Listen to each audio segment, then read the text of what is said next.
میرے بھائی گئے ہوئے تھے حج کرنے کے لیے، تو میں ایئرپورٹ پہ ان کو ریسیو کرنے کے لیے کھڑا تھا، تو میرے ایک استاد محترم بھی اپنے کسی عزیز کو لینے کے لیے کھڑے تھے، تو وہ ایسے ہی انتظار میں کھڑے تھے، مجھ سے پوچھتے ہیں آپ نے حج کیا ہوا؟ میں نے کہا نہیں۔ تو مجھے کہتے ہیں کہ لوگ سمجھتے ہیں کہ حج پیسے سے ہوتا ہے، حج پیسے سے نہیں ہوتا، حج ارادے سے ہوتا ہے۔ کیا بات؟ اور نیت سے ہوتا ہے۔ آپ ابھی حج کا ارادہ کریں۔ میں نے کہا کہ جی میں ارادہ کرتا ہوں کہ میں انشاءاللہ اگلے سال حج پہ جاؤں گا۔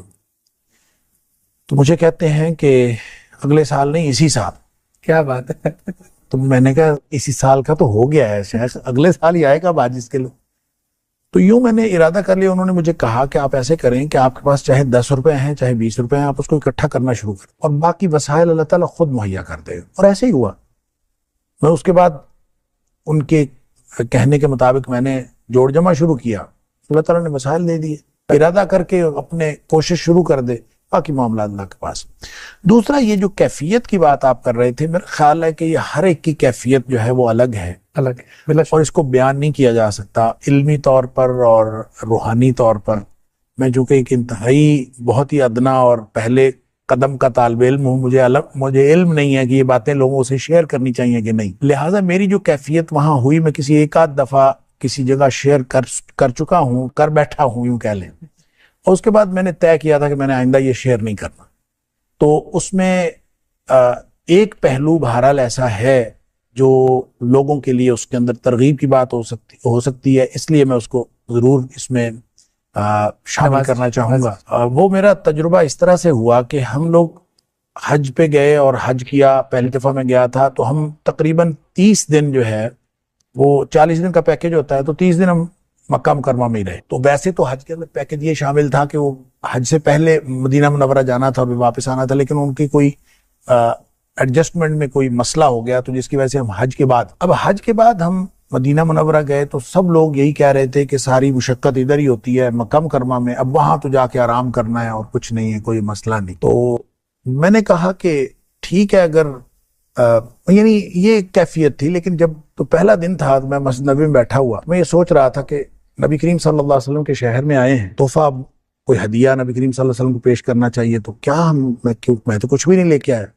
ایسے خیالات آ رہے، کیا بات؟ اور سوچتے سوچتے یہ خیال آیا کہ نبی کریم صلی اللہ علیہ وسلم کو پیش کرنے کے لیے درود شریف سے بہتر تحفہ کیا ہو سکتا ہے۔ پھر سوچا کہ درود شریف تو ہمیشہ پڑھتے رہتے ہیں، پھر خیال آیا کہ اتنا پڑھیں جتنا کبھی نہیں پڑھا، سبحان اللہ، تو پھر یہ شاید کوئی ہدیہ ہوگا نبی کریم صلی اللہ علیہ وسلم کی بارگاہ میں۔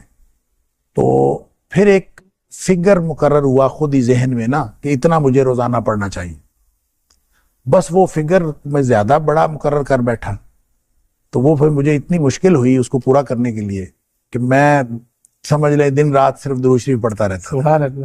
تو اس کا پھر کوئی 5واں کا دن تھا میرا خیال ہے، کیونکہ وہ 7 دن کا وہاں پہ قیام ہوتا ہے، تو 5واں کا دن تھا اور خواب میں نبی کریم صلی اللہ علیہ وسلم کی زیارت ہوئی۔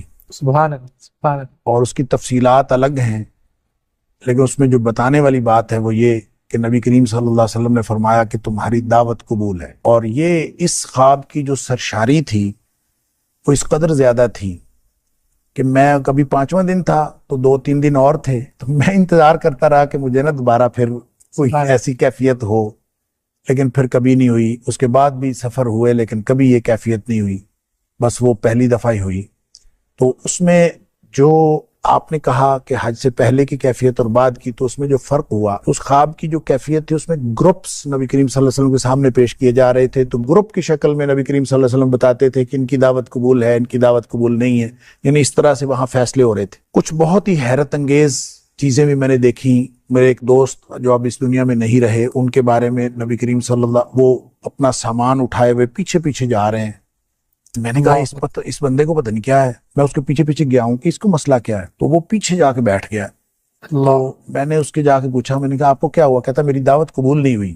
تو میں نے اس سے پوچھا آپ کی دعوت کیوں قبول نہیں ہوئی، آپ کے پاس سارا سامان تو موجود ہے؟ تو اس نے کہا میری داڑھی چھوٹی ہے اس لیے میری دعوت قبول نہیں ہوئی۔ اب یہ عجیب بات تھی، اور پھر میں جب یہ واپس آیا ڈاکٹر صاحب، میں اس کے گھر گیا اور میں نے اس کو یہ بتایا نہیں، میں نے ویسے یہ بتایا، میں نے کہا مجھے خواب میں کچھ بشارت ہوئی ہے تمہارے بارے میں۔ سبحان اللہ. اور یہ بشارت ہوئی ہے کہ تمہاری ساری باتیں ٹھیک ہیں، بس تھوڑا سا مسئلہ ہے داڑھی والا، وہ بھی پورا کر لو. اور وہ الحمدللہ اس نے فوت ہونے سے پہلے داڑھی پوری کر لی ہوئی تھی. سبحان اللہ. اللہ تعالیٰ اس کی قبول فرمائے. لیکن میں یہ کہہ رہا ہوں کہ ان کیفیات میں جب ہمارا گروپ پیش ہوا نا، تو اس گروپ کو انہوں نے، نبی کریم صلی اللہ علیہ وسلم نے یوں فرمایا کہ ان کی دعوت قبول ہے. تو سبحان اللہ. ہم سب خوشی مبارک سب کچھ. لیکن ہم جب جانے لگے ہیں تو پھر پیچھے سے آواز پڑی، ہم دوبارہ پھر آئے ہیں، اور پھر یہ حکم ہوا ہے کہ آپ لوگ ایک دعوت اور کریں.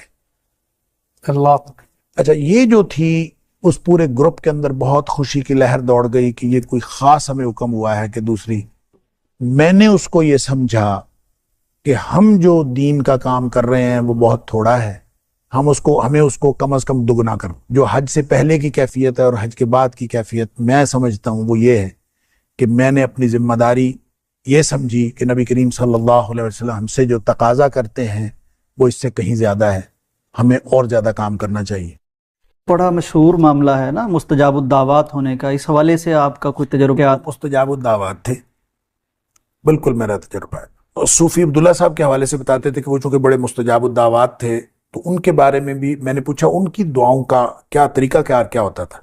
وہ کہتا ہے وہ نا دعائیں بڑی مانگتے تھے بڑی عجیب طریقے سے. تو ربوبیت کی آیات پڑھتے جاتے تھے، جس میں اللہ تعالیٰ کی عطا کا ذکر ہے وہ شروع کر دیتے تھے، اور مختلف جگہوں سے آیات جو ان کو یاد ہوتی تھی پڑھتے جاتے. اچھا، آیات پڑھنے کے بعد پھر وہ یوں نہیں کہتے تھے کہ یا اللہ یہ دے دے اور یا اللہ یہ دے دے. دعا کروانے والا جو ہے نا اس کو کہتے تھے چلو بھئی یہ بھی گل ہو گئی، چلو بھئی یہ بھی گل ہو گئی. وہ کہتے ہیں مثلا ایک بندے نے خبر سنا دیتے. ہاں جی، ایک بندے نے جو ہے اس نے کہا جی آپ دعا کریں اللہ تعالیٰ بیٹا عطا کرے. یہ صوفی عبداللہ صاحب کی بات ہو رہی یہ صوفی عبداللہ صاحب کی بات جو مجھے صوفی عائشہ صاحب نے بتائی. بالکل. تو کہتے ہیں کہ وہ یوں کھڑے رہے، آیات پڑھتے رہے، تو پھر اس کے بعد کہتے ہیں کہ یہ لو چلو جی ایک پتر، چلو جی 2 پتر، 3 پتر، 4 پتر، 5، 6، 7، 8 بڑے نے. سبحان اللہ. وہ کہتے ہیں اس طرح سے وہ دعا انہوں نے کی. تو وہ کہتے ہیں صوفی عائشہ صاحب کہتے ہیں میں نے اپنی زندگی میں تو اس کا 8 بیٹے ہوئے. اللہ. اچھا، خود انہوں نے مجھے اپنے دعاؤں کے بارے میں بتایا. ایک تو وہ ذکر بہت کرتے تھے، اور بعض اذکار انہوں نے مجھے بتایا، میرے ساتھ شیئر کیے، سورہ فاتحہ، آیت الکرسی، بہت زیادہ. اچھا، وہ جو کثرت کرتے تھے نا اس کا آپ یہ اندازہ کر لیں کہ ایک دفعہ وہ کہتے ہیں کہ میں نے اللہ سے دعا کی یا اللہ میری یہ دعا قبول کر لے، میں 1000 روزے رکھوں گا. اچھا، اللہ اکبر. آپ اندازہ کریں اس طرح کو کرتا ہے. ہاں بہت اور مشکل. پھر وہ کہتے ہیں میں نے رکھے. اچھا، میں حیران حضرت 1000 روزے 3 سال بنتے ہیں. تو کہتے کوئی نہیں، وہ میں روز رکھ لیتا تھا، الحمدللہ روزہ رکھ لیتا تھا، روزانہ ہی رکھ لیتا تھا. سبحان. وہ کوئی نہیں، الحمدللہ کچھ بھی نہیں ہوا مجھے، میں ٹھیک 1000 روزے رکھ لیے. اب دیکھیں جو بندہ 1000 روزے رکھے گا، اور پھر وہ کہتے تھے اللہ کے رسول صلی اللہ علیہ وسلم نے فرمایا کہ جو دعوت الصائم ہے نا وہ رد نہیں کی جاتی. روزے دار کی دعا. وہ کہتے ہیں آپ روزہ رکھ کے تو دعا کر لیں، پھر رد نہیں کی جاتی جب گارنٹی ہے نبی پاک صلی اللہ علیہ وسلم نے دی. ڈاکٹر صاحب بہت شکریہ آپ کا. ناظرین، یہ اللہ والوں کی باتیں ہیں، اللہ سے تعلق کی باتیں ہیں. ایک بریک، ایک پروگرام کیا، اس پہ تو زندگیاں بیت جائیں جب ہم اللہ والوں کی باتیں کریں اور اللہ تعالیٰ کی عطا کی بات کریں، اس کی دینے کی بات کریں، اور بندوں سے تعلق اور محبت کی بات کریں. واقعتاً آدمی اشاش کر اٹھتا ہے کہ کس طرح ایک شخص 1000 روزے کی بات کرتا ہے، اور 10 پارے وہ نوافل میں پڑھ دیتے تھے. اور اللہ سے جب ایسا تعلق بن جائے تو پھر تو پیارے پیغمبر کی حدیث بھی ہے کہ اللہ تعالیٰ وہ جو بندہ کہتا جاتا ہے اللہ کرتا جاتا ہے. پروگرام کے آخر میں ہم دعا کرتے ہیں کہ اللہ تعالیٰ ہمارے اس بزرگ کی قبر منور فرمائے، جنت میں ان کے درجات بلند فرمائے.